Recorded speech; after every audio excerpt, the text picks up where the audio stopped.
here we go. Tornado happens. Oof. Tornado dropped an old ass tree on the Catholic 200 or 300-year-old church. Whoa. Guess what I wasn't doing anymore? Going to church. Amen. Amen, brother. That's great. That's pretty funny, though.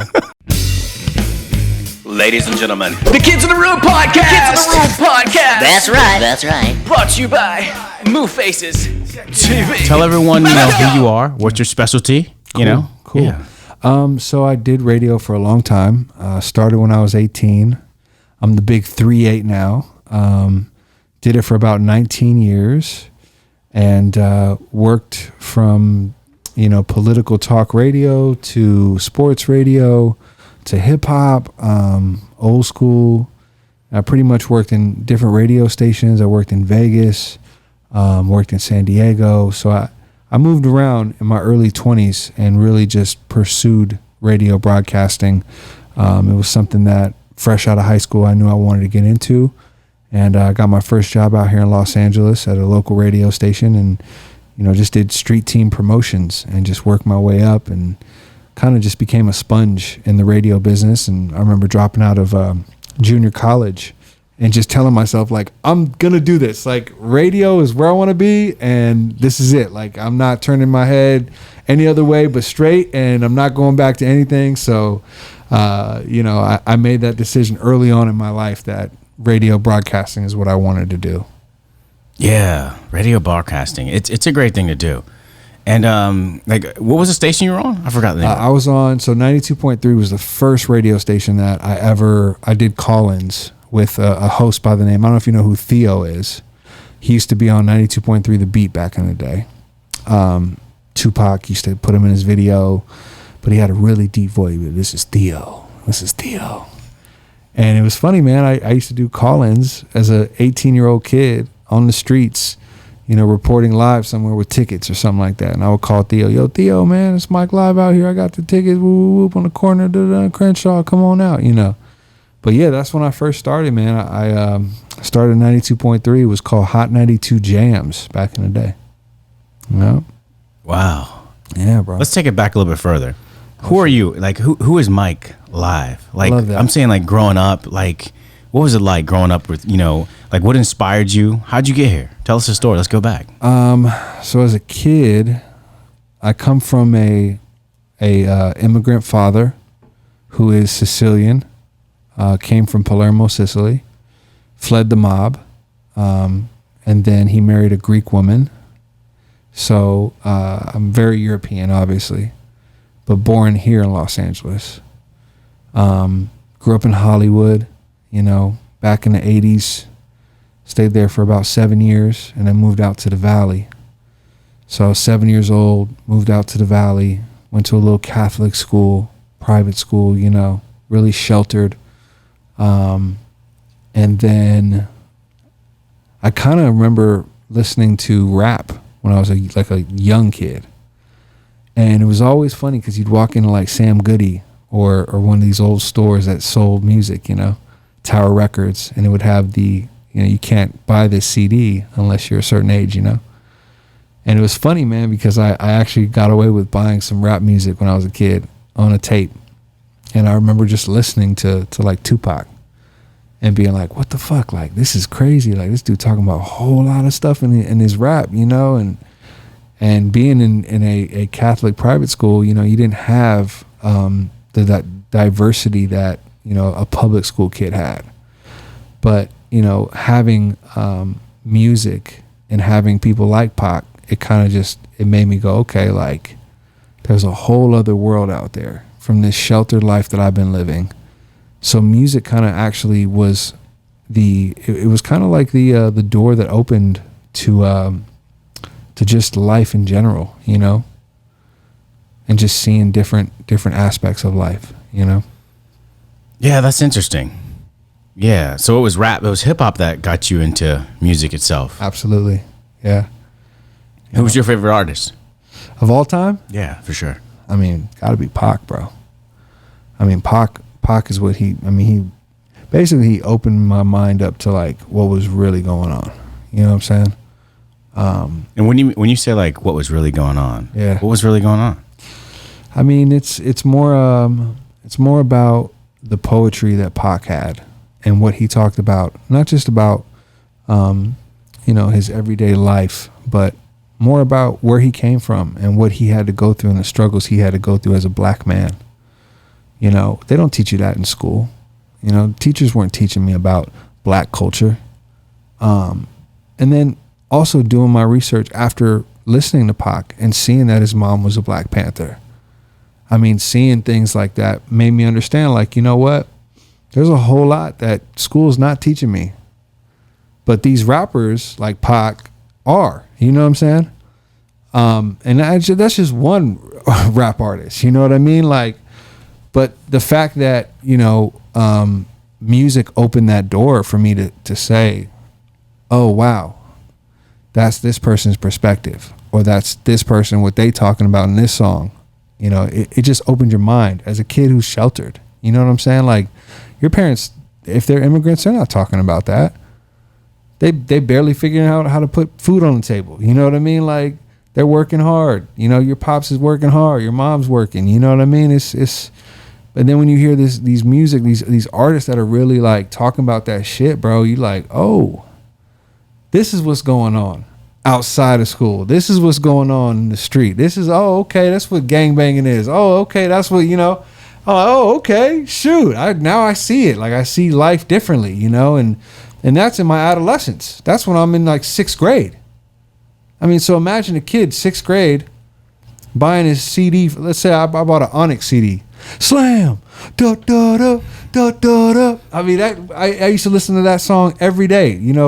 The 69 Boys. Whoop, there it is.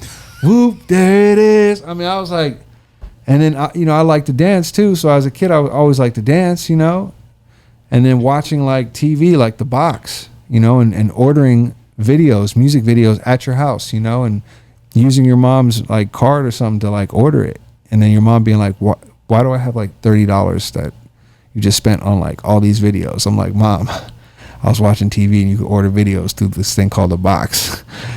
And watching these videos, bro, like, it taught me a lot, you know what I mean? Outside of the sheltered Catholic school life, You were Catholic? Yeah. Me too. It's kind of scary. Yeah, it sucked. It's kind of scary. That's all I'm gonna say about that. You know what? I'm gonna tell you one creepy Catholic story that I have. Oh boy. I was in Catholic school. We were, we had recess, and they used to shorten fucking recess. They used to shorten recess. I hated that shit. I was like, fuck, quit fucking shorten recess, because there was a girl I liked. Okay. And I was like, I want to spend more time talking to these chick guys. Yeah. And these fuckers, excuse me, but then they're like, we're gonna end recess short because we need more time to pray. Are you fucking serious? So you can't play, but you have to go play. They want to extend time to pray. So we're fucking... Good luck with that. Yeah, right? We're praying. You see Mary up there. You're looking. You're on your knees. They're passing around shit, and I'm like just sitting there. And then I want to talk to my friends. So some of us are whispering and, of course, little nun or whatever comes by. Shh.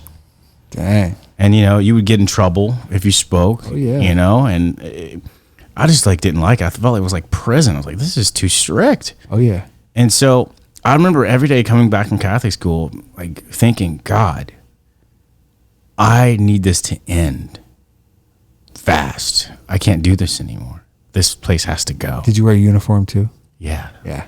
I was like, this place has to go. It has to fucking go. This is torture. I can't talk to girls. I can't have a social life. Why am I in prison? And I'm only a kid. So, 2 or 300 year old church, Catholic, in Connecticut. Here we go. Tornado happens. Oof. Tornado dropped an old ass tree on the Catholic 200 or 300 year old church. Whoa. Guess what I wasn't doing anymore? Going to church. Amen. Amen, brother. That's great. That's pretty funny, though. So there you go. You prayed on it, and you got your wish, bro. I'm just saying, like, people might be like, dude, what the fuck? I'm just like, true. dude, I'm sorry. I'm just telling you what I did, and I'm telling you what happened. Hey, a tornado came from God, homie.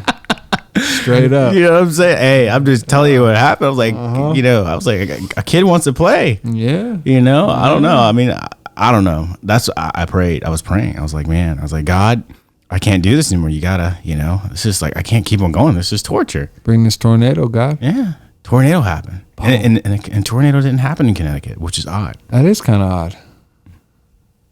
Definitely God sent, bro. Yeah. So I was like, hey, I was like, what's the coincidence of this? That's an easy way. See, it didn't happen for me, bro. I didn't no tree fell on my church. I had to be there every Sunday. So that didn't happen for me. I've always had this weird thing. If I thought of something so much, some shit would happen. Damn. If I thought about something over and over again, for example, even my cameras. This is just a short-sighted, example. My cameras, they're FX3 Sonys, and I went through so many cameras in 8 months. You know, Amazon Prime, back and forth, buying these expensive cameras. I was like, no, I'm not returning to. Yep. I already know. You know, shout out to Jeff Bezos. You know, I spent a lot of money on Amazon, but I was like, you know, I need the perfect camera, and I can't figure out which fucking one. And I was like, I'm not going to spend this much. And then I was like, ooh, but the quality gets a little bit better when I spend this much. Right. Ooh, but then this, and it got to the point I was like, man, you know what? I said, God, I just need like this camera that is like more for cinema, and it can do this, and it can just push record, and it has all these simple features ready for video. And you got it? Guess what fucking happened? Sony comes out with this cinema line camera called the Sony FX3 that's built for all the things I fucking said the last month. Here comes the credit card of my Amazon. Swipe it. Yeah. I have Amazon Prime. I have Amazon Prime. I have Amazon Prime credit cards. Oh yeah, you're a Prime member for sure. Yeah, so they love me. Yeah. I spend thousands of dollars a year. Easy. So you and my wife. Yeah, me and your wife. Yeah, for sure. We're definitely. I don't spend too much. But it's investments. Right. It's investments on my craft. It's investments on, things that I'm working on, projects. I was really impressed when I walked in here, man. I was like, this dude got it all. If the camera doesn't see what's behind me, but you got it all set. This is awesome, bro. Yeah, I appreciate it. And you're a one-man band. Yeah, I'm a one-man band for now. I love it, man. I love it. Backstreet back. Yeah, for real. Hey, it is what it is. You got to do what you got to do, though, man. You know, you're right. And it's funny that you say that, because I was just talking to, one of my friends, a comedian here.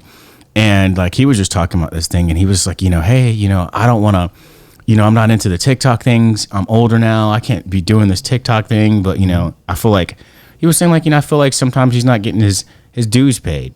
And I was like, I agree with you. But at a certain point, when you see a lot of people in LA who haven't made it, yeah, there's typically some things that have happened. First of all, everyone isn't made to make it. Yeah, or make it. Excuse me. Right, exactly. Some people are just made to help others. True. And then some people are, they're just here to do other things. This was just like a fluke or some type of lesson within their lives. Right. And then there's other people who kept on with resilience. They kept on fucking going. They kept on trying different things. They look for a different way to get in there. I mean, you got to look at it like this. If there's a bunch of trout and shit swimming up a fucking river or down a river, whatever way you want to say it. Right. Is that the way that you want to go? Do you feel me? If you know that all the trout are going in that same direction, what's the likelihood of you getting and bypassing them? Right. And I do that in any situation that I'm looking at. When I go into when I go into a dance floor or a club or something, I look and I'm like, there's a ton of fish in here. How do I stand out from all these fish? Right. I'm gonna fucking just push my energy, and I'm gonna cut up. And I'm going to be more passionate in them when it's cutting up. I'm just going to give all my energy out there and make sure it resonates with everyone. Right. And I'm going to involve everyone and having fucking fun, and everybody's going to dance. I don't care if you can dance great or bad or whatever you want to call it. We're all going to have fun. I want to invite everybody into my fun. Right. And people can just feel that energy.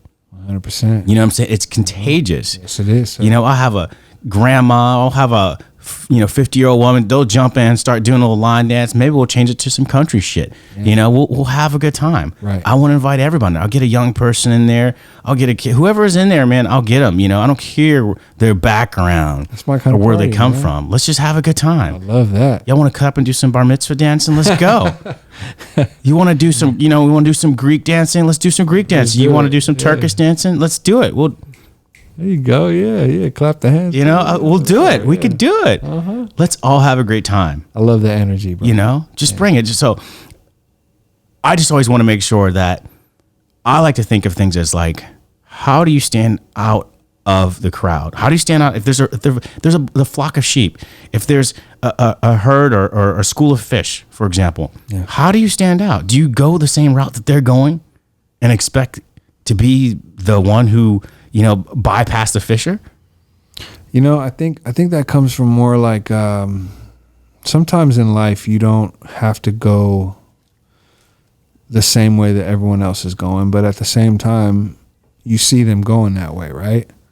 So I've always, especially in my career, I've always been the one to absorb, and look around too. That's the first thing is you gotta identify.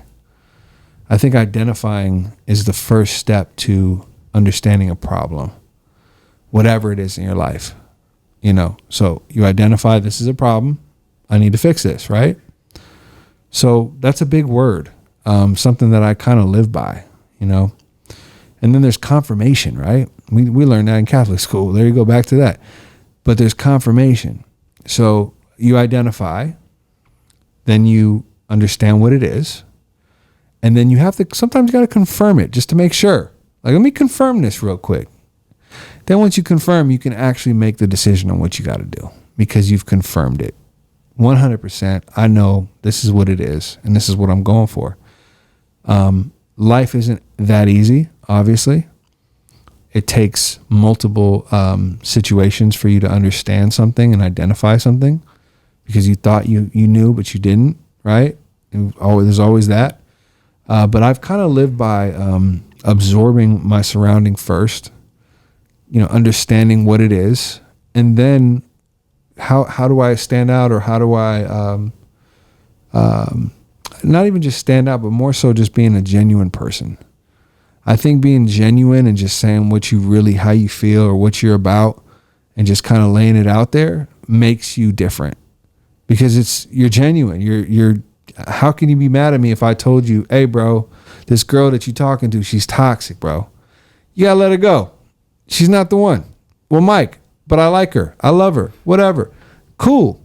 But I'm just letting you know as a friend, bro, she's toxic for you, man. Like I'm telling you, most friends won't even tell you that. Most friends won't even say what they feel or how they feel. They'll just be like, yeah, bro, she cool, whatever, and keep it moving. Those are the ones you got to watch out for. You know what I mean? So you got to identify, is that friend really my friend?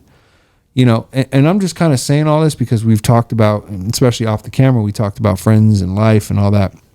And I feel like, in the current state that I'm at now in my life, I don't need to be different. I don't need to prove anything. I don't need to say anything. I've done a lot, bro, in this radio business, a lot.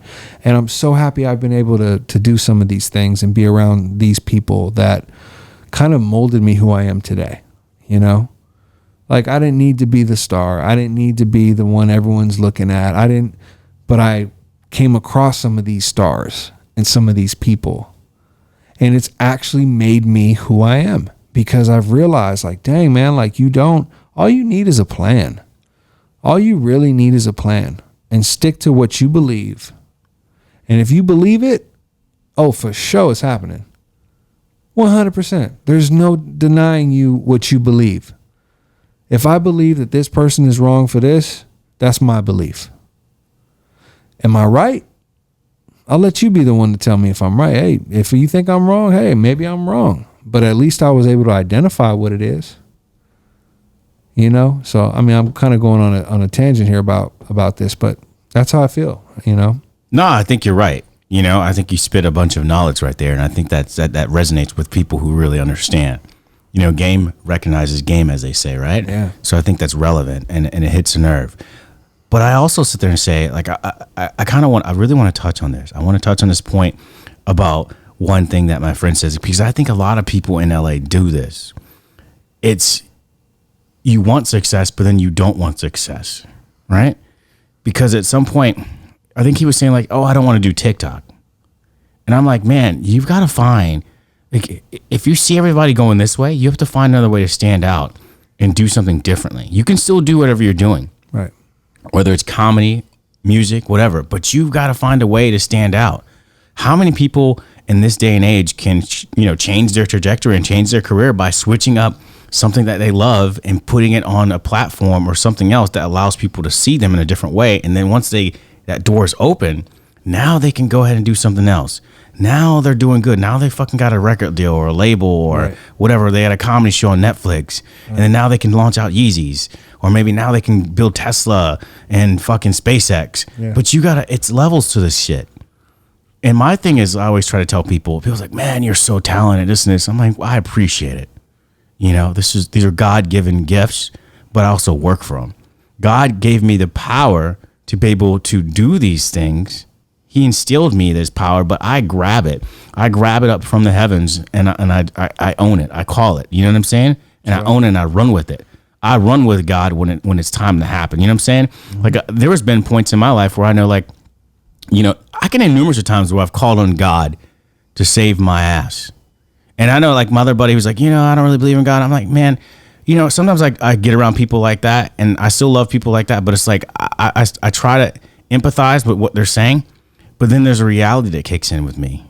And I know there are some crazy situations where I said, God at that moment, and my ass was saved. I believe it. Hands down. I believe it. I remember I was out in the East Coast, and before we were moving out to Cali, there was a bunch of negative energy before we were about to move. Like something was trying to stop us from getting out here.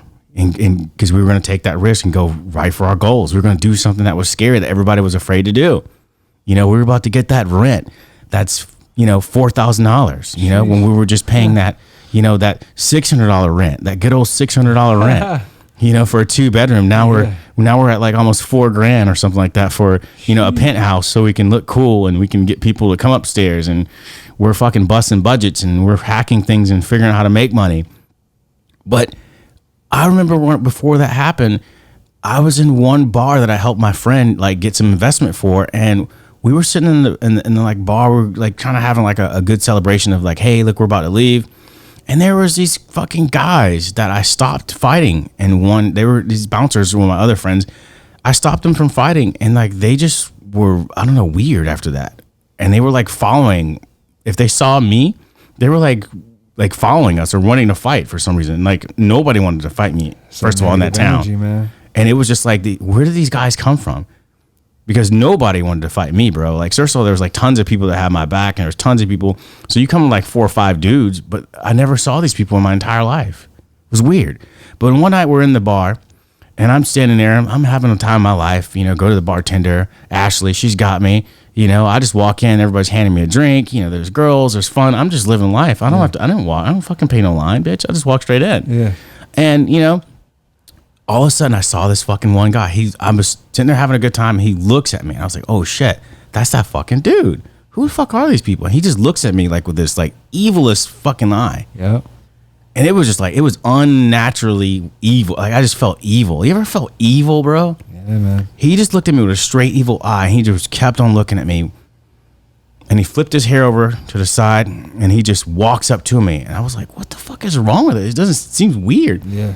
I was like, this motherfucker acts like he's possessed or something. What the fuck is it? He's like, hey, I heard you were talking shit about, me. And I was like, what the fuck are you talking about? I don't even know who you are. I saw you one time. He was just like, and he pushes me. I was like, yo, what, dude? I was like, who the fuck is this dude? I'm like, bro, I'm having a good time. I don't even feel like this right now. Yeah. Are you serious, dude? This is gonna be lit tonight. Well, it's because you were shining the light. We were shining, and we were about to leave. And so something wanted to stop us. And so all of a sudden I tapped my buddy Eric, and I was like, hey bro, what the fuck's up with this dude? He's like, yo, what the fuck? Fuck you. And he pushes the other guy. And then I remember like there was other guys with him. So I looked around, and it was really weird, like fucking some Spidey sense shit. I just automatically, like a fucking RoboCop, like ching, ching, ching, ching. I saw all of them. Like they just highlighted to me in my eyes. And it was really weird. And I saw these fuckers. And one by one, they were coming at me. They were running at me different. One runs at me, another one runs. I jumped up. I punched the guy in the fucking head and pushed his head to the ground. I jump over him. Another one's coming at me.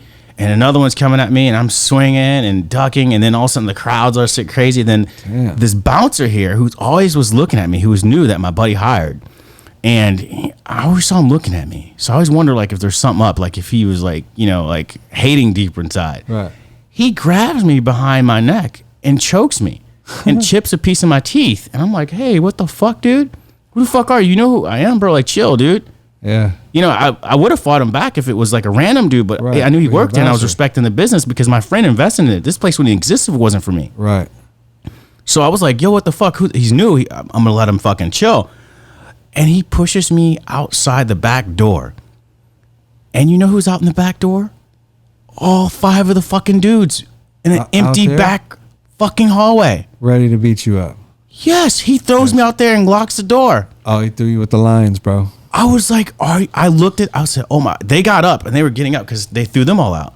But this guy, this one bouncer threw me out with them. He knew Lame. that threw me out with this one. He threw my friend Eric, who could help me, and all my other friends out the opposite door. So you thought you were with them for a sec. I don't fucking know if he thought I was with them. I don't think he thought I was them. Maybe he really just seen me. wanted to see you He knew, beat he up. saw that, he saw the whole thing go down. Oh, he's a hater. So he threw me out there with these dudes. And these dudes, I swear to you, bro, scariest fucking point. The one blonde-headed dude flips his hair. He looks at me. He's like, we got you. He didn't have to say anything. I felt exactly what he said. He smiled, and they all circled around me, bro. I was like, I just said, I turned around, and I said, God, and I punched on the door. And the door opened. It was my friend Josh. He's like, Tavares, what the fuck are you doing out there, bro? Get the fuck in here. And he pulls me in, Wow. and the door slams. I said, You got lucky. But you said God. God. Every That time was I've good. done that, bro, I swear to you, bro, some Sound crazy big. shit saved my life. Amazing, bro. That's the power of God, bro. Saved my life. So I could sit there and entertain the fact that somebody said, oh man, I don't know if it's true. No. I'm like, bro, I can't sit there and tell you that shit, dude. Right. I can't do that for you, bro. Right. You know, I get it. I get how it doesn't make sense to you. I get it. You know, it sounds better to say that. I get you might have grown up in an oppressed religion, but the reality is, dude, your oppressed religion doesn't negate the fact that God is something that is aware of itself, a consciousness that's aware of itself, and we're all a part of God. Right. And this is how we connect to Him. And if you just don't understand that, like the reality is, how do we all get here? Where do we go? How do, you know, where does life come from? Like, where do we go after we go if we don't go? Like, fathom that shit in your brain. You have no idea. So I think it's arrogant to say, I don't believe in God. I'm agnostic. I don't believe anything, or I'm this. It's like, you got to believe in something. Because at some point, do you believe you're having a conversation with me right fucking now? Right. You got to believe in something at some point. You can't just walk the line of safeness. Yeah, I think a lot of people that don't believe in anything have there's this weird thing. It's like, so I knew this really successful lawyer who wasn't religious at all and doesn't believe in God, and you know, but is always in a mental battle with himself, you know, and there's that aspect of it. So I think a lot of people who don't believe in a higher power, maybe they believe in a higher power, but they don't believe in God. You know, it's a difference. There's a lot of people that just believe in a higher power, you know, and that's fine. But those people are fighting with themselves. That's what I think. I think they're fighting with themselves. It's not about God. It's not about higher power. It's just, my 2 feet are planted on this floor. I am here, and no one's going to help me but myself. And that's that. So, and when I die, I die. And guess what? I might pull the plug on myself, because that's just where I am in my life, you know? Like, there's people out there that's how they live, you know, and there's nothing wrong with that, but I get what you're saying about God, bro. I mean, I'm not sitting there saying, like, I'm going to be honest with you, it's not sometimes I'm sitting around and I'm just like doing this like crazy prayer or I'm going to church or anything like Come that. on, man. I don't I'm even go praying to every church. day, man. Come on, man. But I'm just saying, like, in general, when there were times in need, when there was like some crazy uncontrollable circumstances, there's like this jolt in me, and I'm like, it's or helplessness. Can that happen right now? Can we have some kind of like Can like some smoke come out of the detectors right now? Oh, Like, shit, God's dude. coming down. There we go. I like that one. I like that one. Yeah, that's some interesting shit. Yeah, man. I don't know. I think it's some interesting shit. You know, here's another thing, right? Yeah. I was telling a relative of mine, a cousin, and this happened about like 4 weeks ago. He, you know, I was at my house and I had a dream that my cousin's father called me in my dream twice and left a voice message. And I listened to the voice message after the second call. I was like, what the fuck does he want? And he's like, hey, I know you hear me calling your phone. Pick up your phone. And he was like, he was fucking with me. And the voice message, like, I know you fucking hear. I'm calling you. Pick up your fucking phone. You're not that important. Pick your fucking phone up. You know exactly what it is. I know you, blah, blah, blah. And he's like mocking me. And like, Mr. Professional, you know, okay, whatever. You know, doing little things that he would do. And I listened to the last voicemail that he, in the dream. And then he says, hey, I just want you to let everybody know that I don't want to be forgotten. Damn. And then I woke up. And then I was scared because, like, fuck. Did he die? Should I tell? He was already dead. Oh, he was. He died years ago. I never even had a dream about him. I never even thought about him really that much. Damn. That's trippy. He had died like 10 years before. That's trippy. And I never really think about him that much. But I remember him, and he was cool, and he was a life of the party, and he was always a funny guy. And that's what was funny about it, because in the dream, he was actually making jokes at me and picking on me and fuck with me. Right. But in the last voicemail, he got serious. He said, hey, I just don't want to be forgotten. Whew. And I was like, well, who dreams of shit like that? You. You know what I'm saying? That's your mind, brother. You know, it's I feel like I'm an antenna sometimes. So guess what happens, right? I'm embarrassed a little bit. He has a son and a daughter. And I didn't want to fucking tell him this weird ass thing that I had this dream about their father. I didn't want to upset them. Right. Or just like, what, dude? Yeah, throw them off. Yeah. Yeah. So I felt embarrassed to hit him up and tell him this. So I was just like, I'm just going to not do this. So I waited a couple of weeks. I was like, yeah, I feel like I have to do this. So I waited about 3 weeks and I finally just said, fuck it. I feel like I have to do this. Like, so I told him, I was like, hey, I had a dream about your father, dude. Like, it was really weird. I know this sounds weird, dude. This sounds really fucking weird. It really does. I understand. But like, I had a fucking dream, and I told him exactly what I had a dream of. He just left in the end of the text message on the Facebook Messenger. He said, wow. Then I know next week, I open my Facebook app. It says, congratulations. I would like to have everyone congratulate me for having my my new son, whose name exactly after his father. And I was like, wait a minute. That's a trip. You were having a kid, bro? You didn't fucking tell me? That's a trip. That's a trip, bro. And I only told him. I didn't tell his daughter. It's kind of trippy. Yeah.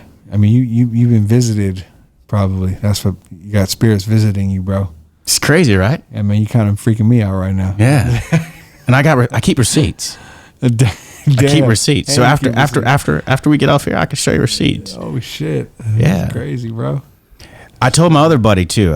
He was doing this during the pandemic. He was he's really great at finances. And you know, I was like, hey, I'm gonna start this podcast up, and I want you to be on the podcast. I think you'd be great on the podcast. Come on the show, bro. He's always been following me with Move Faces shit since I started out, and he's always congratulating me. I said, I want you on my podcast. Come on my podcast. I think it'll be great. Yeah, I want you on. So I invite him on the podcast. Next thing I know, I don't hear a reply from him. He's like, he has to say like, yeah, bet I'm on there. Yeah. I don't hear from him. I'm like, where the fuck happened to this guy? Like, he's so much a fan of me and like loves everything I fucking did. I'm like, what the fuck? Next thing I know, he's on this fucking podcast giving financial advice. Oh shit. Doing this thing called like Market Mondays. And I'm like, what the fuck? What is this? So he just created his own? No, he joined Market Mondays. Oh wow. But I think when I contacted him, it triggered the thought. Yeah, you inspired him. And then all of a sudden he was on Market Monday, and now he's got like a star about his name, and now he's famous. Oh, that's awesome. And he's giving us advice. Now he's doing this with all these celebrities, and now he's like the star guy. He's with Joe Budden. He's giving everybody advice. He was with the guy, what's the African American guy from who did Fubu, Damon John. He's doing another show with them. He's doing everybody, and now he's giving all these people advice about finance. And I'm just like, man, why do I always do that? Oh, you setting it up for another meeting with him, bro. Yeah. You're talking about that right now because that's what's happening. Yeah. Guys working on that for you, bro. Yeah. It's Guaranteed. just, it's wild. Guaranteed. It's wild. So I've just kind of said, you know what, maybe he was working on something before that and I don't know of, but I'm like, what's the coincidence? Mm-hmm. You know? And he said, you know, he would hit me up. He hits me up. He was like, hey, man, you know, like he'd hit me up right, like around January. Say, hey, you know, you do anything? Let's talk. And so I'll give him information like, hey, what do I do to get on this? You know, hey, I'm trying to get on these other shows. Like, what do I do? And I'm like, yeah, just do this. And so it's funny because it's like you look at him and people are like, oh, he already knows all this stuff. Yeah. But he doesn't know all these things because on the DL, some of these things he's asking around or asking me, like, hey, how do you do this? And I'm like, oh, you do a press kit. And you set this up and you send this out to people because they're like, I want Grant Cardone and I want this other. I was like, yeah, that's what you do. And now he's getting all those people. So I think he just does them. Once I tell him something, he just does it and he figures it out and he just keeps on going. But I'm just like, hey, bro, just say what's up. Yeah. But maybe in due time. Oh, it's all. But I love the guy. Great people. You put seeds everywhere, brother. Yeah, but happens. I like it when I see somebody actually do it. Right. I like doers. You know, if you say you're going to do something, or if I help you with anything, or I gave you an advice or anything, you know, and I'm not saying I did or not, but I'm pretty sure I did. Yeah. But you never know. It's great, brother. Yeah. Good. You got good energy, Tavares. Yeah. That's why. I try to give it back. Energy, You know, I'm a humanitarian. Numerology number 9. There you go. You know, number 9. All right. Johnny 5, number 9. Johnny Circuit. Johnny 5, need input. I remember that. I remember that. Yeah, I love a lot of 80s flicks, by the way. Yeah, a lot of 80s flicks. They were the best movies, better than modern movies. I never was a 90s flick kind of a person. I like everything 80s, all the 80s music. I wish I was like an adult during the 80s. Like that seemed like the prime time. Not in the 70s, the 80s. I wish I had all the soundtracks. Minus the age and stuff like that. The soundtracks from the 80s. Like I bet you. Like, imagine if you had just like 150 CDs of soundtracks from the 80s. You'd be the man right now. Like, you know what I'm saying? Yeah, that's crazy. Did I tell you about the time I was talking to my podcast the other day, like how I when I first moved out to LA, like 2000, in, that era, and Michael Jackson died, and I was like, I always wanted to meet Michael Jackson. And then all of a sudden he died. I was like, fuck, I moved out to LA and I didn't never meet Michael. Didn't meet Michael, man. What the fuck is that? It felt like a bummer. I was like, God, why would you just let me not meet Michael Jackson? You can go see his mausoleum right here, not too far from here, bro. Well, guess what happens? What? I'm sitting there. My best friend calls me. He's like, hey, bro, I'm in Northridge Mall walking around. He's like, bro, did you hear about Michael? I was like, dude, are you serious, bro? He's like, yeah, he's dead. It's crazy. I was like, dude, we didn't get to see him. He said, yeah, I know, bro. It's fucking crazy. Then he comes back an hour later. He said, bro, you will not believe this. My buddy Andrew, he was like, you will not believe this. My mom just won a ticket to Michael Jackson's funeral. Damn. And guess who's going? You. You and me, bro. My mom gave her ticket to you. Oh, so you went? I went there. Wow. I have his obituary, the fucking magazine. I have still the bracelet. Wow. VIP, everything. Yeah, I was there. Usher was there. His kids were there. They were small and they were crying and shit. It was so sad. I was crying. I was bawling. I remember that day. Yeah, it was crazy. I remember we snuck through the back, and there was a lady who just came from Spain. She said she had a one-way ticket and she couldn't get back. Please let her in. She needed to see Michael. Trip. And I was like, yo, I feel guilty as fuck for going in here. Trip, bro. And there was thousands of people everywhere.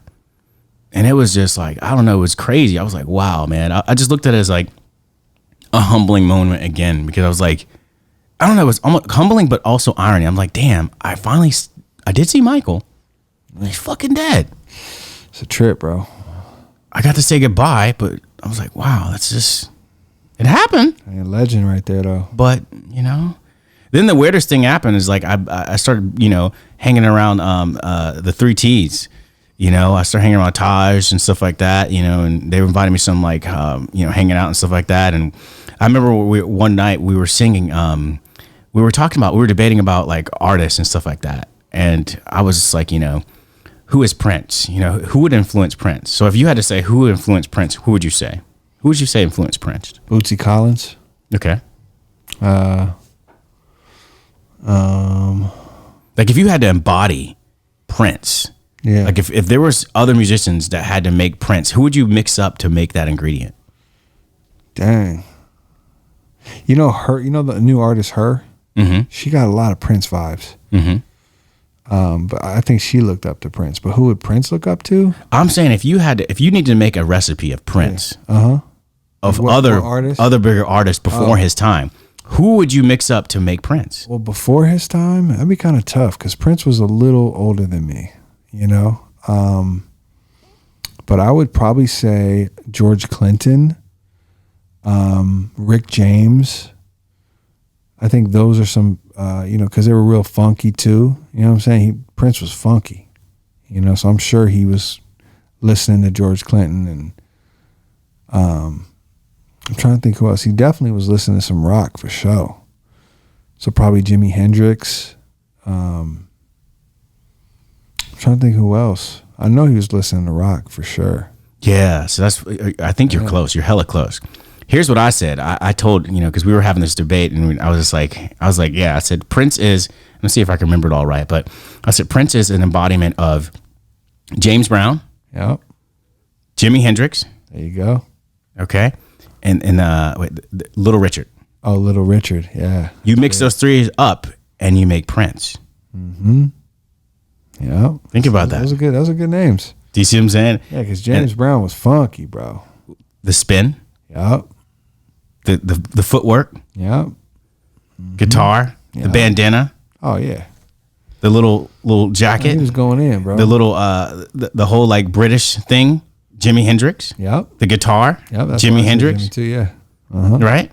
For sure. And then you go into the whole what's the other guy? You go into the what I said which one did I said? I said Prince. I said Jimmy. Oh, Little Richard. Then you go into Little Richard with also the clothes and the woo. Yeah.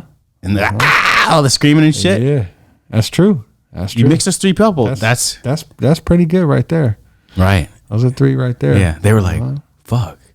For sure. I think I impressed them that Prince is day. the man. I mean, Yeah, Prince for is- sure. I mean, that guy. But I think I impressed them that day because they were like, holy shit. That's pretty good. Yeah. Some good names. Yeah, they were like, oh fuck, this guy knows what he's fucking talking about. Legendary names. Yeah. Bro. You know what I mean? And then we started singing some other songs that they were playing in the club. So I was like, damn, I'm singing with the Jacksons. That's cool as fuck. That's a trip. And I'm even correcting them on some of the tones. That's a trip. I was like, this is awesome. That's a trip. How do you do that But you're a again? music guy, man. Yeah. Yeah. You've been listening to music how long? Yeah. I mean, I grew up in the entertainment industry. Man. You know, my father and my grandpa and my uncle, and, they were all in the industry. Yeah. And so I was kind of born into it. And then my mom moved further away. So she didn't want me to be raised around that environment.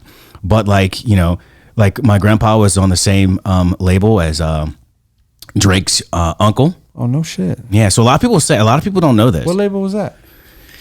So it was at the time RCA, RCA Records. right? It was RCA, or it may have been another name prior to that, but then it eventually got sold to Sony. Right.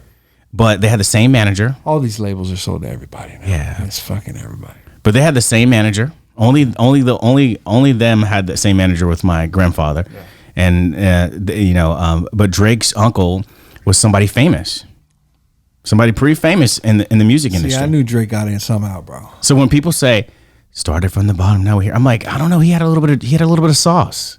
So it's a little hot right now for me. I don't know why. Oh yeah, I got hot right now. Sorry, yeah. man. It was the Cheetos. Might have been. Let me know if you need any more water because I got it for No, you. I'm good. But the thing was about is when you listen to the Chili Peppers, Yeah, right? You're hearing Drake's uncle. for sure. You know why? Because his uncle is Larry Graham Oh, damn. from Sly and the Family Stone. He invented Sly and the Family. That's another one. Legendary. that is his uncle who invented the slap bass, the whole boom, boom, boom, boom. Legendary. You didn't have funk music without the boom, boom, boom, boom, boom. Right. So you could not have the Peppers. You couldn't have Korn. Right. You couldn't have any of those great bands. I don't know. I feel like some artists were just like amazing, like Bob Marley. Like you like poets too. You like Tupac, Yes. but I feel like Bob Marley was a Tupac of reggae Oh, for sure. and a Renaissance man in general. Like a lot of people don't really listen to like his music and really understand his lyrics and what he was saying in there. Yeah. Like it was deep. Oh, for sure. Like a lot of people don't know. Like even Bob Marley was, biracial, grew up in Jamaica. His father was an Englishman, and when he was a kid, he was picked on. He was picked on because he didn't look like a Jamaican. And they knew his father was a white guy. So they picked on him. A lot of people don't know that. But he was picked on, growing up. And so, Bob always wanted to prove himself. But Bob, the Marley family in general was a rich English family living in Jamaica. They had a lot of money there. And Bob knew who they were, but he never went to them and, asked for money or never communicate with them or anything. Which is deep. Just living. He was just living. Even when he became a star, he never connected with the Marley side, but he carried the name. Right. And it's like, and he got the burden of being picked on and teased, which is funny because a lot of people, oh, Bob Marley, he's Jamaican. It's like, I don't think he represents most Jamaicans for the most part. Or he wouldn't have got picked on. Right. Like, you need to travel. But, it was told. That was Bob Marley. But if you listen to Bob Marley's music, it's just like crazy deep sometimes. Like, I've listened to his music. I'm like, what the fuck is this guy talking about? This shit is crazy. And it's not like political things all the time. It's things about life. He said there was one song he goes, I think if it's the cap fit, let them wear it or something like that. If I paraphrase it right, he goes, man to man is so unjust. Children, you don't know who to trust. Your worst enemy can be your best friend, or your best friend, your worst enemy. Some of them will eat and drink with you, but then behind you, they'll disappoint you. Only your friend know your secret now, so only he can reveal it. Ooh, the cap fit. Legend. Let them wear it. That's how I feel about Kendrick Lamar right now. Yeah. That's how I feel about Kendrick. Yeah. Right now. Yeah. Like, he's saying so much right now, and people are just listening to this album going, this is whack. Because they don't want to hear it. They don't want to hear what he's saying. But he's touching on so many things if you listen to the new album. And I hate to go from like Bob to Kendrick, but that's why I'm saying it, because a lot of people, I was watching something that Tyler Creator said the other day, and he said Kendrick's album is really good in his perspective. Like, he thinks it's a great album, but the reason people aren't accepting what he's saying is because what he is talking about is like, hold up, I don't want to hear that right now. Turn that shit off. And here in America, I feel like that's kind of where we are with a lot of stuff. We're like, we don't want to hear that, bro. Like, it don't matter to us because whatever, like, turn that shit off. Like, and so I think like people like Kendrick, people like Bob Marley stand for something. And in their lyrics, if you listen to them, there's a lot that they're saying, but it's up to you to really take it. It's up to you to like identify what they're saying and be like, yo, let me actually read up on that. Let me see what he's talking about, So it's kind of crazy. No, I think it's about reflection, right? Mm-hmm. Some people are thinkers and intellectuals, and I consider myself a kind of intellectual. I overthink things. Yeah, I reflect too much. Mm-hmm. So it's like, I think when you're that type of personality type, I think you think about those things. You're like, holy shit. And you notice these aha moments. Yeah. You notice these things that people are saying that are magical. Like, even if you go to Bob Marley, it's I shot the sheriff. Mm-hmm. People will listen to things, but they don't really know what's behind the message. Right. They're just, oh, that sounds good, or hey, it's cool. They'll sing it. Yeah. They have no idea what the fuck they're saying. I'm like, bro, did you hear what he fucking said? Did you hear what he said, dude? I shot the sheriff. I shot the sheriff. Doom, doom, doom. But I didn't shoot the deputy. Oh, no. Yeah. Uh-huh. Sheriff Brown John, didn't like me, but for what? I don't know. Every time I plant my corn, he said, kill them before they grow. So bow, bow, bow. I shot the sheriff. Whew. But what was he talking about?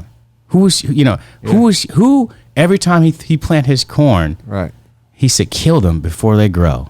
That's deep as fuck. That's deep as fuck, bro.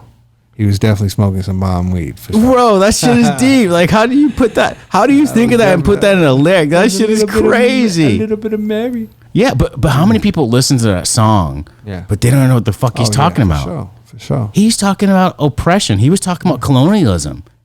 Yep.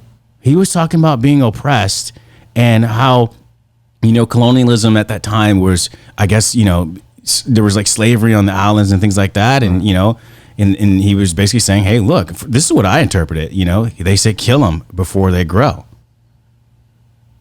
So, this was the kind of story that I felt like he was trying to tell. I was like, oh, that's fucking deep. I never thought about that. Kill the kid before they grow. That's why he shot the sheriff. Holy shit. He doesn't know. So this is why he shot the sheriff. Right.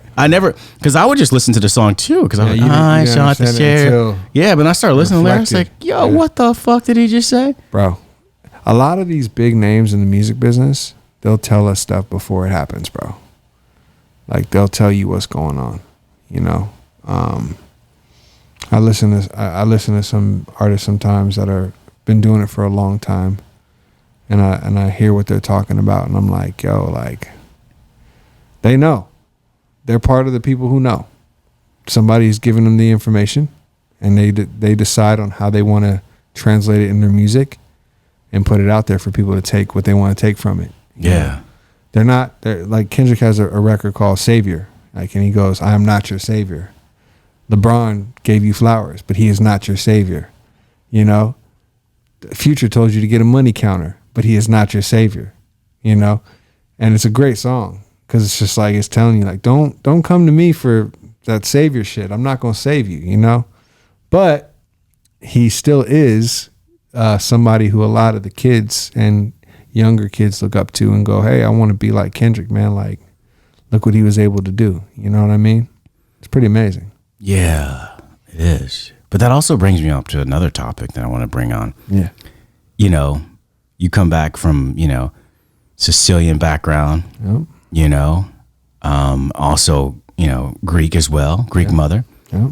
And so it's like, it's over there. They're just like they're Mediterranean people. Right. Right. Not really like Europe.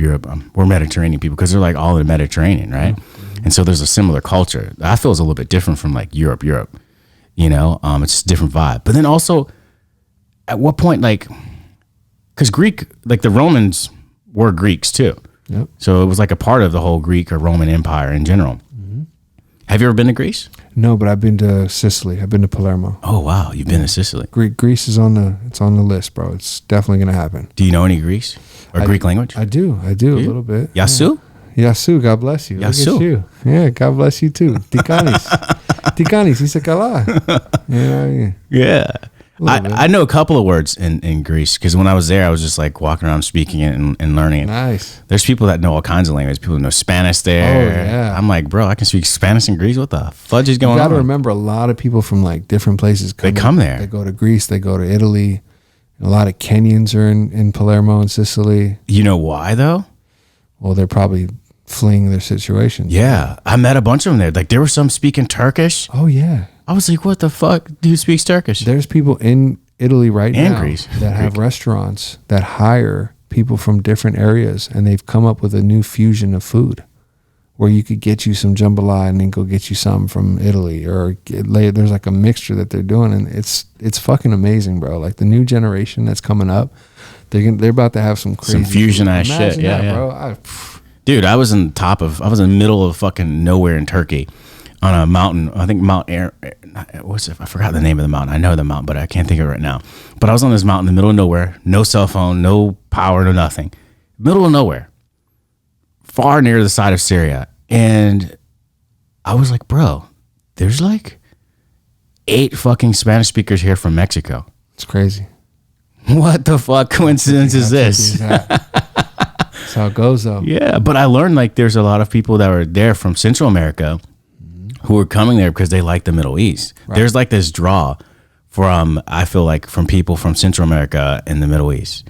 Yeah, maybe. That attracts them to the culture, right. Vice versa. You know, a lot of Middle Eastern or Mediterranean people like are attracted to Latin America. I don't know if it's because it's a language variance, because it is still a Latin language, or it's like the vibe is similar in their mind. Yeah. But like there's this dual attraction. You'll see people in Turkey who are listening to J Balvin, you know, and listening to all Spanish songs, and it's just like, wow. Well, look at LA, bro. It wouldn't be LA without Mexicans, bro. And Italians that came here to LA, they speak Italian, but they know how to speak Spanish. That's true. So they talk, you know, they got their own. They know how to. But Italian, you know, it's very similar to Spanish. Like I can understand every other word. It's very similar. You know, bellissimo, bellos, besos. Yeah, magnifico, fantastico. Mm-hmm. Yeah. You know, like, you know, the luce. Yeah. Right? Luce. Mm-hmm. Yeah. Yeah. You know, Very grande. Yeah. Poco. Grazie. Gracias. Yeah, exactly. Dinara. Yeah. You know, like a lot of the words are similar. Very similar. So it's just like when because I'll watch Al Pacino, I'm like, man, they're fucking speaking. Oh wait, no. Yeah, bro. It's very similar. It's very similar. Like you can understand. Like I would say probably almost like every other word at least. It's like 85%. For sure. Yeah. Yeah. My dad speaks fluent Spanish, bro. Yeah, but it's just the pronunciation sometimes it just will catch you off guard. Because if you're just hearing it, you're like, the fuck are they saying? Yeah. But you slow down, like, why are you saying? Because it's almost like it's like listening to a Southerner speak English. And you never heard them, or a person who's English and they're speaking English, and it's like, but you're speaking American English. You're like, what the fuck are they saying? Hey, bloke, or the actors that know how to turn it on and off. Yes. They'll like do a completely American role, but they're like hella English. You'd be like, what the fuck? I never knew that, right? It's like some of your favorite movies, you know? You're like, whoa. No, it's trip. It is a trip, and it's just interesting to me. But that's what I found out to be the variances. But when it comes to French, I don't fucking understand what the fuck they're saying. Oh, the French, man. I don't understand. Everything French is like, huh? To me, like, we is not even spelled like how you would think it. Yeah. It's like O-U, two I's. It's like, what do you mean? Yeah, the French, I can't understand them, bro. I don't understand none of the words. Fast and it's still Latin though, but it's like, it's very different from Latin. It's 100% different. Like you can go to Portuguese, you can go, you know, to Italian, you can go to Spanish, and there's overlay and similarities. 100. Like I always say, like, to me, I always say that Italian sounds like Portuguese cadence. Italian does, right? Yeah, because like just how they the cadence of how they pronounce the words sounds very like, it sounds similar to how you would say something in Portuguese versus how you would say it in Spanish. Right. Like grazie, you know, you hear like in Portuguese, obrigado, grazie. It's a similarity, it's like the swag. O's. So it's just like, I was like, man, that's kind of, it's different. It's almost like Portuguese, but not. Yeah. It's different, but a lot. But yeah, it's interesting though. It's a trip. But I need to go to Sicily too. That's pretty awesome. Bro, the food, amazing, bro. Yeah, really. Amazing. Because, you know, in Sicily, they had the big, it was the volcano back in the day that erupted, and it went throughout the whole city. So what happened with that volcano after it erupted was it made the soil really rich. So all the tomatoes and everything that's grown on that soil, it's like top of the line, bro. You're getting every single nutrient. There is no GMO. There is no shooting up your tomatoes. None of that, bro. It's really from the soil. You know what I mean? I know exactly what you mean. That natural stuff. That's straight from the heart of the earth. Yeah, exactly, bro. It's like good shit. Yeah. Yeah. I don't know. That's interesting. Will Smith. Chris Rock. Oh boy. You asked me if it was real or not? What do you think? I honestly now after seeing it, I think it was staged, bro. I think it was staged. I don't know if Will's slap was staged, but I think there was some conversation previous before that happened. I don't think it was all natural, bro. I just don't. What do you think it would? What do you think it was really planned out to happen? I think he was supposed to say less about his wife, and he went a little further to see if he could get a reaction from him. And then when he got the reaction, he's like, "Oh," and he's like walking up, and then, bow. You know, I don't think he was ready for the slap because, first of all, you know, Chris is a really small guy, and Will's pretty big, so he took that hit pretty hard. You know, I would think it maybe knock a motherfucker out, right? With that small chin, who's never been hit, you know? But yeah, it's a trip, man. I think a lot of it was staged, and I think Will Smith is a very smart man, and he knows how to maneuver his way through this business. The guy slapped somebody and stayed at the party and continued his night. That alone says a lot. They're not fucking with Will, bro. Yeah, they banned him for 10 years. It's like, but his speech was pretty amazing at the end, because I saw something in that speech that night when he apologized that really made me think, like, are you here for good or are you here for evil, Will? Like, what is it, bro? Because you had a whole lot of emotion in that speech, and it almost like felt like he was going to go somewhere with it, but then he like stopped himself. He's like, I'm here for a reason type of thing. Like, what you here for, though? Like, it was kind of weird, that speech at the very end. Did you see the speech at the end that he gave that night? no, I really didn't know. Oh, you got to go watch that, bro. Go watch that speech. That was trippy.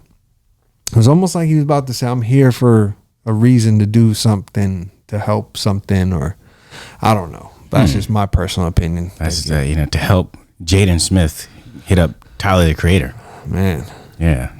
Those guys are those are the new waves, bro. Bro, that's some interesting waves, some interesting waters. Yeah. Wow, music, time. Yeah. What do you think's crazy about this? The last 2 years was wild, right? It's been a crazy couple of years, brother. It's different, right? Yeah. Now we have the gas. We have the Roe versus Wade that just happened. Yep. What do you feel about that?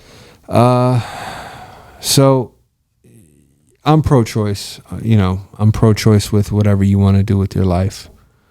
I don't have comments about what just happened. I just feel like I'm very selective on what I speak about nowadays. I used to be more open book and just say how I feel. But I had an epiphany the other night. I'm going to share this with you. I don't think I've shared this with anybody. And it just happened a couple of days ago. Yeah, let's do it. So, as Christians and Catholics, you talk about the mark of the beast. It's a big topic, right? Yeah. The book of Revelations and all that with religion, right? We touched on religion. But my epiphany was that as soon as you talk about that stuff, bro, you have been marked. And the mark of the beast lies within that. What you discuss, what you say in public, on TV, on the cameras, on all of it, Me saying it right now, I'm just saying that was my epiphany. I'm not saying that that's what I think it is, but I do believe that when we talk about certain things like the mark of the beast and all that, somebody is watching and somebody is monitoring at all times. You know this when, you run moo faces, right? And you were doing that, right? So about monitoring and watching. And I feel like in this day and age, yes, we have freedom. We have freedom to say what we want to say. We have freedom to do what we want to do. But the rule of the land in America is the law. And the law is the law. You can't get around the law. Now, you can say whatever you want to say, but don't get hit with the mark of the beast. We talked about the vaccine and all this stuff with the mark of the beast and all that. I don't want to hear none of that. That's irrelevant. It's all smoke and mirrors. I don't want to talk about it. Me personally, that's how I think. I think that my epiphany might be something. There's something there, because I wouldn't think that if I didn't feel like, oh shit, like, could this be what it is? Because now we've created this as humans. We've created all of this. Every day you wake up and you take a picture or you do something, you're creating this. You're creating your story, right? So in your story lies your feelings. It lies your personality. It lies things that lie within what you say are put out there for the world to receive it. So I just want to touch upon that today because I feel like this is a good place to do it. It's like we're just in here talking about stuff and how I feel. And I feel like, we have to be very selective on what we do our choices and what we say and how we react online too. You know, online, you don't see me on Facebook anymore. I'm just not. I'm not. I'm on Twitter once in a while. I'll say a couple things. Instagram, not saying much. I don't like when people get censored. I feel like when you're censored, it's somebody that's doing the censoring. And those people I'm not a fan of, because I'm a man of faith and a man who believes in freedom and liberty to say what I want to say. And you can censor me all you want on social media, but when I'm talking to one person, or I met somebody and I had a conversation with that person face to face, you can't censor that. You'll never be able to censor that. So as long as we can communicate as humans and as individuals, I feel like, I know, and I'm going on another tangent again about this, but there's a lot of stuff within what I'm saying that I want people to understand. It's like you really have a choice to make every day. So what side are you going to be on? Are you going to be going downstream like all the other fish? Or are you going to step back and be like, I see what's going on. Like, I know what's happening. I ain't got shit to say. I ain't got shit to prove. You know what I mean? But that's just me, man. Mike Live LA. That's wild. I want to say that, bro. No, I agree with what you're saying. I agree 100% what you're saying, because you can see, like, we live in a time where, you know, what you say can be like snowballed. Like, you have to watch. You can't even speak freely about anything without offending anyone. Like, everyone's like really extra sensitive about everything now. Like, you can't even say anything now. And it's like people say, oh man, you know, I see people like posting photos and Instagrams of their family, their friends, their dogs, their kids, their cats, and everybody else. And it's like, no, I don't do that. I just post what I think the professional world, that's all I do. Yeah. I don't really care for that, because I feel like not everybody's wishing the best for you. Yep. My mom used to tell me that evil eye. Yeah. Evil eye. That's a funny random ass thing. I remember I was like, had an evil eye, little hologram that I brought from this place called Spencer in my 4th grade class, Mrs. Durant.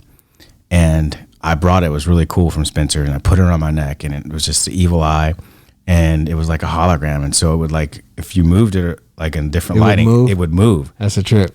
And so my teacher, Mrs. Durant, who was actually one of my best friends' like aunt, she said, she stopped in the middle of social studies class, and she said, hey, stop, take that thing off. That thing is looking at me. I was like, what the fuck's up with this chick? She was offended. I was like, is she serious? She stopped the whole fucking class. 4th grade. That thing is looking. I was like, she sounds ridiculous right now. It's not looking at you. Relax. Right. So I fucking, I fucking put it up, because she said, put that thing away. And I put it underneath my shirt, and I kept it there. And then after the bell rang, I looked back at my friend. I was like, dude, what the fuck? And I pulled it out. And my friend Paul Marino, he's like right over in the corner. I pull it out, and I pull it out to my neck. And when I pull it out, it just cracked in my hand. Bro, you be having some stories, bro. All this stuff is amazing, bro. I don't know how you be doing it, man. It was weird as fuck. Paul looked at me like... And it cracked. He's like, what the fuck? Like, literally, I pulled it out and it just cracked in my hand. Can you do that with my necklace right now, bro? I mean, I didn't do it. I just pulled it out from underneath my fucking neck. And when I did it like this, I pulled it onto my neck because she told me to hide it. And I was like, what I did fast. I didn't want to take it out. I pulled my cross out, bro, but it didn't break. So I'm okay. Yeah, you might be good. That's a trick. No, but this is what happened. I remember my friend Paul looked at me because he saw it happen. He's the only person in class who saw it, because I pulled it out. The bell's ringing. I was like, I can pull this shit back out again now. Sure. Fuck this bitch. She's acting weird. Fucking looking at her. She's tripping, dude. I was like, she's tripping, dude. What a bitch. And I pulled it out, and that shit just, as soon as I pulled it out, I put it in my hand. That shit just like crumbled in my hand. The glass all just like broke out of it. I was like, yo, what the fuck? And my friend Paul looked over. He's like, she probably did some shit to it, bro. She was hitting you with some voodoo. I don't know. This fucking Mrs. Durant. Come on, bro. Mrs. Durant. She looked like an old, pilgrim. An old pilgrim? Oh my God. She looks so pilgrimish. When your teacher looks like a pilgrim, you have a problem, ladies and gentlemen. I'm just saying, she just looked like, she was just like that, the Mayflower type of old lady. Yeah, she was just like that, Mrs. Durant. Sure. God bless her. She's probably gone now, but yeah, she was just like a different lady. But Sure. yeah, just interesting thing that happened. Yeah, I don't know. That was really weird.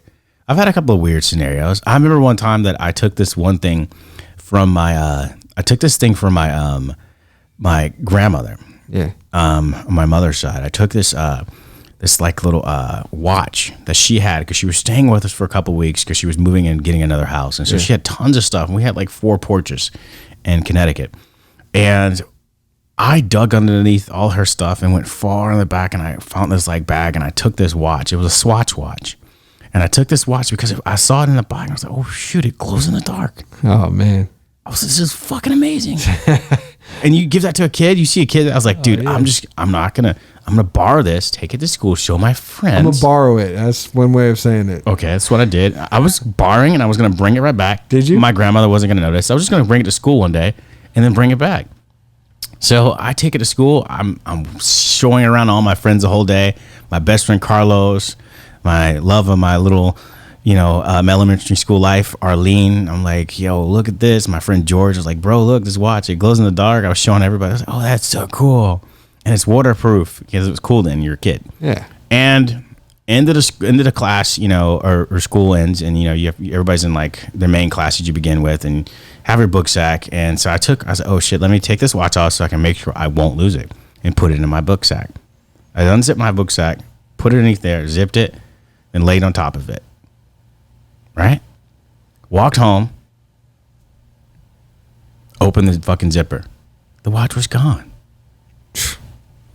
My grandma comes back, and she's like, who's been in my stuff?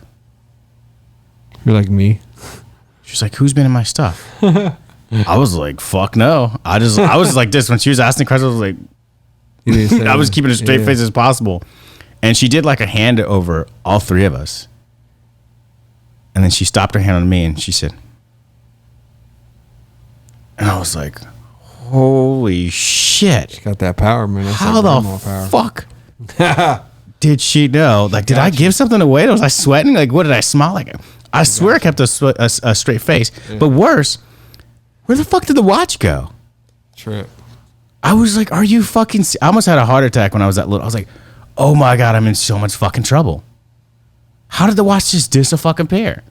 I swear, I zipped it there. I purposely did it. So let's see, you got and things that zipped it in. crumble in your hands, things that disappear. I would say you were a troublemaker. No, I'm just kidding. What else disappeared? Sorry, I took the car over the weekend and disappeared, and all of a sudden it was in a lake. Yeah. I don't know, man. I had an ex-girlfriend. She was Italian. And she was a Greco. Yeah. And I think like her dad... I don't want to say too much information because I can't say that. But I think her dad was like... On the mob or something. Yeah, he was probably into something like that. I mean, I heard rumors. She told me some things, but I don't want to say it live. Yeah, it was in the mob. But she was like, he owned a law firm. Oh, even more so to me. Yeah, for sure. And she had told me this crazy story about her half-brother getting involved with some crime. And then since her dad was a lawyer, he got it off since he was married to his mother. And that was her stepbrother. And she used to be scared to go over there. She was like, hey, I want to stay on the phone with you because it creeps me the fuck out. Trip. But supposedly, like, there was like a crime that he was involved with dealing with a girl and 2 of his friends. His other friends got arrested and went to jail, and he didn't. Trip. Yeah. I don't want to go into the details. Yeah, don't go but into you know what I'm saying? I ain't trying to go into no mob shit right now, man. I'm Italian, bro. Yeah. You know? Yeah. I mean, yeah. We were her dad was loaded. Like, I remember she used to come get these little limos and come pick me up and stuff like that. And like, she was like, oh, let's get married. And I was like, oh, I'm scared. Hell yeah. I'm too young for that. Me, you married my daddy. Yeah, exactly. And then she was like, my dad's going to have this and you'll be fine. You don't have to work. I was like, no, I don't know about that. And a lot of Italian guys like to marry like a lot of Irish girls for some reason in the New York area, right? So like her mom was Irish and her father was Italian. Fire. Yeah, so it was just like that thing, Sparks. Yeah, but I always thought that was cool, though. Sparks flying. Yeah. It's crazy, man. I don't know, man, but so now you're a father. Yep. You did radio. You've done a lot of things. Yep. You have also relatives that are in the industry. What would you have to tell artists in this day and age from all your lessons and reflections through life, or even to your kids, what would you have to tell them that you've learned through this whole scenario? Like as far as just helping them, or like would like just something that would guide them, or or maybe not do this, or what would you change? What would you recommend for them to do if they were interested in this industry? I would first, do as much research as possible about, the business, and the music business. There's not a lot of money to be made unless you're a big time artist on several radio stations across the U.S. or international, and people want you to perform, and you charge them for a performance fee. I think I would tell these artists, don't get into music. I'd say pick another career, because there's so many people in music right now, and it's a shame how much music is out there that no one even hears. So all these songs that people create is not a waste of time, because that's their creation. But I would say have a plan, have a team, and just make sure that you realize what you're getting into, because it's not about making it, it's about the business, right? Like people always think that they relate themselves to like, oh, successful artist made it, he made it. It's not always about making it, it's about you having your business right. And if you can produce the records or make the records, there's a lot of money to be made financially from that. So you don't have to just be the artist. You can make the records. You know what I mean? So there's a lot that you should look into before deciding, hey, I want to be a musician, or I want to be a rapper, or I want to be a singer, or I want to be a writer, or I want to be a producer. Look into each one of them, like really look into it. And then when you see the research and say, okay, well, how much music's really being put out every day? That would be the first thing I would do if I was going to get into music business. Like, how many songs come out a day, right? So you do the math, and your percentage of you being a really successful artist in the game actually changes drastically. So that would be my advice. I would say, do your research before choosing the lane that you want to take in the music business. Yeah, that's true. I mean, there's a lot of people don't realize there's a lot of struggling artists, and I think a lot of people see, oh, everybody can do music, and it's just like it's crowded because it's like everybody wants to do the same thing. You know who I saw tonight? 2 Chainz. He was at this little restaurant before I came here. He just popped in there with a couple like people. I guess he was shooting some content, or just seeing that dude. I mean, but that dude was a drug dealer and took his money and invested it in his music, and then took the money he made from all other stuff too and invested it in the NBA. And now he's a owner of the Atlanta Hawks. He's part owner, I think, Atlanta Hawks. I mean, but look what he did. He took all the stuff illegally he was doing and turned it into positive, similar to what Jay-Z did. And now he's a billionaire, selling drugs and turned it into profit, I feel like that's like the urban thing in the United States is to, if you're an urban person, you don't have that connection to get that funding. It's tougher for sure. Right. And even if you decide to go into tech and different things like that, it's not as like easy to grab and give. So a lot of people, their investment is literally, selling drugs 9 times out of 10. Yeah. So they can, invest in their business. And it's tax free too. Don't forget, the drug game is tax free. But then you have this other thing where it's like you have this. There's a risk in that, and that's your life. On it. So it's like you're risking your life for that investment money. Oh yeah. And it's like I also wonder, like, how come nobody ever really goes into these areas and really just like have like an investment fund for who wants to be an artist? We have it for tech companies, but we don't have it for artists. Well, the currency's changing. So once it changes, we'll see a different sculpture. A lot will change from that. So you could say, I said it, bro. The currency is changing. It's going to change soon, quicker than you know it. And record labels are done and stuff too, though, right? Yeah. I mean, record labels are still making money, but they're not making the money they used to make. And I think the artists are a little smarter now. They're not signing these deals. They're signing 1-song deals, Singles, yeah. Singles. I mean, that's just what they're doing. But when the currency changes, and it's going to be a world thing. It's not going to be just in America. It's going to be a big thing, bro. So get ready for that. When you say the currency changes, what do you mean? What are you saying? We'll have a new world currency. So when that happens, then, you know. You think that's going to happen soon? New world currency? Oh, in our lifetime. Not 20 years, but it'll happen soon. That's deep. Yeah, for sure. What's the difference between, to you, or do you see a difference of Sicilian versus Italian? Oh, well, Sicily is a small island.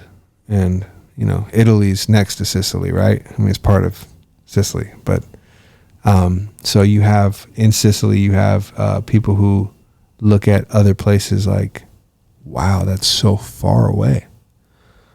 You're American. Like, well, you got to have money to go to America. But I'm here visiting you, so you can't come visit me in America. That doesn't make sense, right? So it's the mindset. And it's very, very cultural. You know, the culture is like, we're Italian, and we stand for Sicilians. That's it. Now, if you're Italian, but you're not Sicilian, you're different. So it's almost like, you know, if you black, right, but you are light skinned. Well, you're not black, but you are. So we'll accept you, but we won't. So it's like a different thing, right? Like it kind of. But is that because of like what? What is that about? Is that because of like the whole Moorish stuff that happened hundreds of years ago with the Africans or the Arabs, or is is there like a low line of that? Because then you have like your northern it's more simple. Romans. I think it's more simple, bro. I just think it's, you know, if you're from the island, you're not. Yeah, you know, it's just different. It's like you different. You know, I could tell a person from LA and a person that's not from LA. I don't know how, but I can. I'm from here. I don't know how I could tell, but I can. It's really weird. That is interesting. You know? Yeah, that's deep. But you don't know how you can tell these variances between the mainlanders versus the Sicilians, but you can feel the variance. The language too is different. So if you're speaking Italian in Sicily compared to another place, there is difference. Sure, 100%. It's like slang, bro. Like that Bay Area, yada I mean shit. Fucking LA is like hella. Hey blood. Hey cuh. It's a beautiful day, man. That's hilarious. I mean, you know. Nah, that's interesting though. But yeah, Mike, I've got one question that I want to dig into and definitely ask you for sure. Mike Live. Yeah. If you've lived a life, you know, you're still here. You're kicking, right? Obviously. Who do you want to be remembered, or how would you want to be remembered in your lifetime by others? Great question, man. That dude that cared. That dude that was genuine. The guy who actually like took the time to stop and say what's up or talk. I just want to be remembered for just being me, man. Like, you know, I've been through a lot of shit in a lot of different situations, but when I think about like what I want to leave when I leave here, like, it's going to be my kids, and it's going to be something that's way bigger than I was, you know, and make a way bigger impact on this earth. Like the first thing I told my son when he was born was, you're going to change the world. And I meant that. Like, he's going to change the world. Like, there is no ands, if, or buts. That's deep and that's lit. That's what I'm going to leave, bro. That's amazing. Mm-hmm. But I do actually have one more question I just thought of, actually. Man. Yeah. Nipsey Hussle. Nipsey, yeah. Nipsey Hussle. Uh-huh. It's a big name. Yeah. Did you ever meet him? I did. Smoked a blunt with Nip. Talked to him.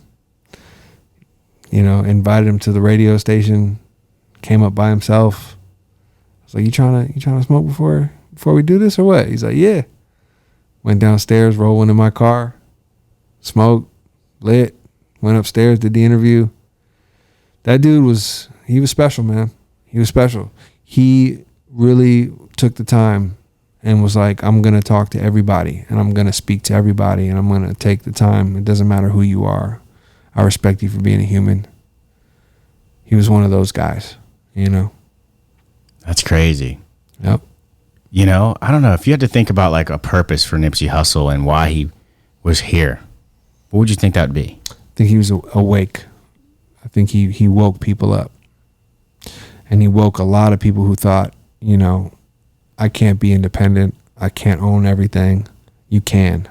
You can. You can be independent. You can own everything. You can take what is yours because it is yours. You just got to realize it's yours. Don't let these people fool you. You can own it. You want it, you can own it. I think that's what he was here for. I think he was here to wake people up. And he left us too soon and he woke people up for it. Yeah. People are definitely strapped. People ain't going to get caught slipping. I know after he died, a lot of motherfuckers were strapped. And they're like, I'm not getting killed, bro. So all these artists, instead of playing too much offense, they started playing more defense. As much as YG and these artists say, stay dangerous, trust. Stay dangerous because you want to play offense. You don't want to play defense. So, yeah, man. I think he woke a lot of people up. That's deep. Nipsey Hussle, waking people up. Yes, sir. I mean, what's totally epic, and I think a lot of people just like, wow, is when he told the guy who shot him, he's like, you got me. Mm-hmm. It's crazy. Yep. Like, what do you, like, you know what I'm saying? Like, what do you think he meant by, you got me? You caught me slipping. You caught me slipping. You motherfucker. That's what I think he meant. That's deep. Yep. I always thought about that. Like, what does he mean? Like, oh, you got me. You got me. Like you, I was trying to translate. What does he mean with that? Like, oh yeah, you got me. You won. You did it. Yeah, you caught me slipping, man. Wow. Yeah. Because you think like if he wouldn't have caught him slipping, he would have had his. Right. Right. But, you know, he was so confident. He was sharing so much love. He was trying to lead and shine the light. But as you know, the brighter you shine, you will have darkness come try to attack you. That's true. And also going into an environment where it's just like, I mean, I've been through the areas of like, you know, the hood and things like that. And I've visited them for a couple months. And it's just like, what the fuck? It's the mindset is different. It's way different, bro. It's not like growing up in, you know, preppy land. If you ain't supposed to be in those areas, don't be in those areas. For sure. I don't go anywhere I'm not supposed to be. But people, you know, they idolize, oh, it's cool, it's down, I want to be cool. And it's like, bro, why? There's shows that I don't go to because I know there's people there that don't fuck with me and I don't pull up. I'm not going to go to that. No. When you got haters, bro, it's real. Like, I got some skeleton haters, bro.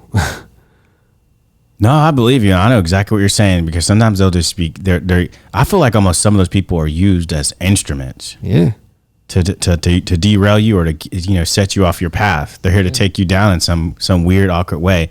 And I feel like, you know, Nipsey, yeah, he died with a foreign message and it changed a lot. I don't think a lot of people were talking about him before that. Yeah. They were, but they weren't. Not like when he passed. When he passed, he was this almost like this what's the word I'm looking for? He was this Martyr. Yeah. You know, he was this global thing. He was almost like godlike in a way of like, you know, oh, he died for our sins, kind of a personality now. Yeah. Well, he was a new generational Pac. That's what a lot of people used to say too. It's like the younger generation, you know? I think he was talking about some other type of shit than Pac was talking about morally. And what I mean by that, Pac was more about the renaissance of like the struggle. Yeah. And then, you know, Nipsey, I felt like was like the business mind. He was saying change the way that you're doing things. Get a business. That was later in his career though. You know, in his earlier part of his career, he was just gangbanging, bro. All his music was just gangbanging. And I remember talking to him about it, you know. And I remember asking Nip, like, yo, like, what gang are you in, bro? And he's like, you don't know? He's like, you don't know? Like, trying to tell me, like, I'm not going to answer that, bro. Like, you don't know what gang I'm in? What you mean? Like, he was repping it, bro. So when he said it in his songs, like, yo, it's lucky he ain't got shot or killed, you know? Like, he knew it was coming, bro. Like, it was evident, bro. Like, that's Nip. I also wonder at some point, do you call certain energies sometimes? Sure. You know what I'm saying? For sure. Well, I went to his funeral, and his mama even said that she felt some energy that morning when she woke up that he was going to go that day, which is a trip to hear from your mama. Like, she knew. And when she got the call, she knew already that he was gone, which is even crazier. That's crazy. That's how tapped in she was with him and his spirit. He was a deep guy. Very. Introspective, self-aware. Very smart. Yeah. Wasn't a guy that you would typically think. I mean, he didn't have the mentality of what you would typically think would be in that environment as a stereotype. You know what I mean? 10 toes down, he meant it. He was on the ground, bro. Planted. I wonder also, like, did his father being a first generation or Nipsey being a first generation, I wonder if that had like a lot to do with it, him being Etrian. Oh, for sure. You know? For sure. Having a different work ethic, looking at things differently outside of the box. He went to see where his parents grew up too. Let's not forget, when you travel and you see where they grew up, it changes up here too. You built different. If you just been out here in LA your whole life, born and raised, and you ain't been nowhere, I could talk to you, but conversation's gonna be different. That's true. It's totally like that. I was telling my other friend on the pod the other day when he was talking about, like, it's great to be an American, which it is amazing to be an American. Love being American. But I was also talking about, like, how not everyone who lives here, or maybe third or second or fourth generation, sees it that way completely, because some of them will take things for granted, because they don't know. Some of them are poor and they don't have money to go. Like, when people say, oh, if you went to other countries, you see how great you have it. Well, right. If you're fucking poor, how the fuck would you do that? How would you see how great it is when you don't have no money to fucking eat a peanut butter and jelly sandwich? Right. You're on welfare sandwich. Sure, let me drop the welfare sandwich. Right. And hop on the plane so I can see what it's like. Right. Overseas. If you ain't been there, you don't know. Yeah. It's like, I don't understand when people say that. It's like, it's almost like an arrogance. There is an arrogance with that for sure. It's like saying, man, if you know how much money, if you just go in there and buy this Lamborghini, if you knew how great it was to drive this Lamborghini, you wouldn't be saying stuff. Fucker, if you don't have money to do it, how the fuck do you expect them to empathize? I actually want to end on this note tonight, bro. Let's do it. Can we end on a good note? Let's do it. Okay. I used to do this thing on my show. It'd be the last words of the show. And it's how I'm feeling at the very end. It's nothing that's premeditated. It's all just, I'm going to lay it out, In this world that we live in, everything they told us wasn't a lie. Some of it was. Everything that they taught us, we have to question.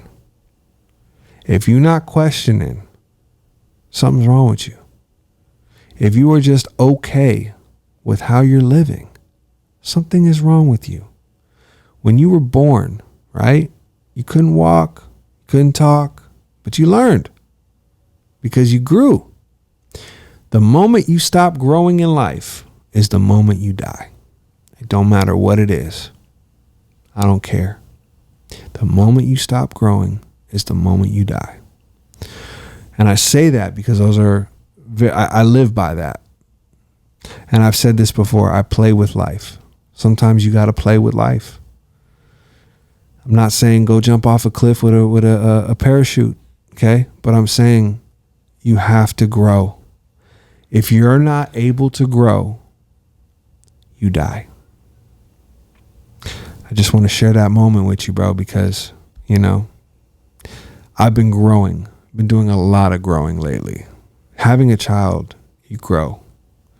Having someone that you consider your partner and that you marry, you end up growing because you actually have to spend the rest of your life with this person. This is your partner. You've made a commitment to this person, right? So does the relationship just have times where it's not growing? Absolutely. For sure. But it's up to you to take the next step to grow. And if you can't and you're not ready for that relationship, then don't get in it. Don't try it because you're not ready. So in order to grow, what do you have to do? You have to live. And what do you think it is to be ready? What does that mean? What do you think that means? I think waking up. I think when you wake up in the morning, you're ready. It's time. You're here. We're only here for whatever time. So you're up. You're ready. It don't matter. You're ready. I thought you meant like ready as far as like marriage or relationship wise. I thought that's what you were saying. Yeah. Well, I mean, yeah, but I'm saying like as far as the overall aspect of what we're talking as far as life, you know. Right. You know, if you think you're not ready, you probably aren't. If you wake up and go, God bless me with another day, I'm up. I'm 10 toes down. I just put my feet on the ground today. I'm ready. What you want? How you want it served? You know what I mean? Yeah. That's great knowledge, Mike. Mike Live, it's great connecting with you, brother. Man, it's been amazing. Come on, man. Always. I told you I was going to come through, man. Yeah, you did your thing. I had a good energy about this one. It's much love, man. Thank you for having me, bro. Anytime, brother. Yes, sir. Much love. Ladies and gentlemen, the Kids in the Room podcast. Kids in the Room podcast. That's right. That's right. Brought to you by Move Faces TV. Let's go.